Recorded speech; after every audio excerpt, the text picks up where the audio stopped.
Et salut à tous, c'est Abrico, et aujourd'hui on se retrouve pour le 10e épisode de la SDPAM. Comme convenu, cet épisode n'est pas un tuto mais un timelapse sur 7 personnages de manga, pour la plupart vus au long de cette saison. Par ailleurs, sachez que 94% des personnes qui regardent mes vidéos ne sont pas abonnées, alors si vous aimez mon contenu, pensez-y. Sans plus tarder, n'oubliez pas de rejoindre mes réseaux afin d'être informé sur les futurs projets et bien plus encore. C'est parti. Évidemment, il n'y aura pas de zap car sinon la vidéo serait trop longue, bien que j'en ai déjà fait un sur quelques personnages. Par ailleurs, je n'avais pas fait de dessin pour certains d'entre eux, mais au moins un sur un personnage du même univers. Reste Sanku et Izoku qui n'ont pas été traités pendant cette saison, mais il y avait beaucoup de thèmes et 9 épisodes n'étaient pas suffisants pour tous les étudier. Pour le croquis, j'avais déjà fait un plan qui m'a servi à savoir où placer les personnages. Une fois cela fait, j'ai ajouté les détails et repassé avec un crayon plus gras.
Voici le croquis terminé et ce dernier a duré 5 heures. Pour chaque personnage, j'ai ajouté un ou plusieurs symboles sur le dessin comme Kurama pour Naruto ou Shenron pour Dragon Ball. Vous pouvez essayer de tous les trouver dans les commentaires. Bref, faire chacun d'entre eux a nécessité plusieurs modèles, mais je n'en utiliserai qu'un pour l'ancrage. Cette image est une illustration que j'avais trouvée en recherchant des modèles pour le zap et j'affectionne particulièrement le style d'ancrage. C'est pourquoi je compte m'en inspirer pour ce dessin, mais aussi pour celui de Kurama.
Comme vous le voyez, le plus gros du travail a été fait. L'ancrage a duré 14 heures.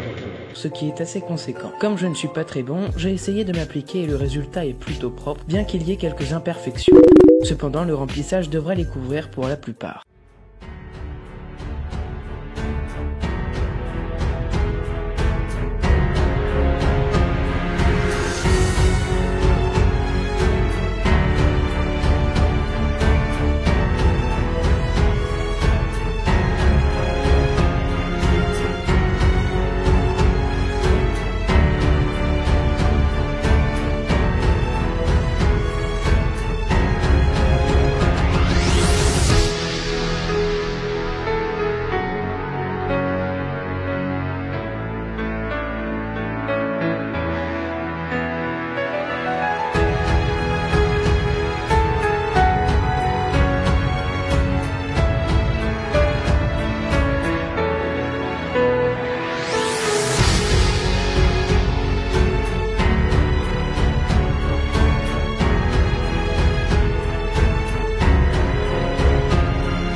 Faire les personnages n'a pas été dur, mais comme vous le savez pour ceux qui me suivent depuis la SDSHM, le travail le plus laborieux reste le fond. Et comme vous pouvez le voir, le dégradé du ciel est un échec total. Heureusement, l'erreur est facilement corrigeable à l'aide de crayons pastel secs, qui sont très bons pour repasser sur l'encre des feutres à alcool, du fait que l'alcool humidifie la feuille, et les résidus du pastel sec s'imprègnent très bien dedans. J'en ai également profité pour faire les effets brumeux des fumées, et lumineux du feu et des éclairs.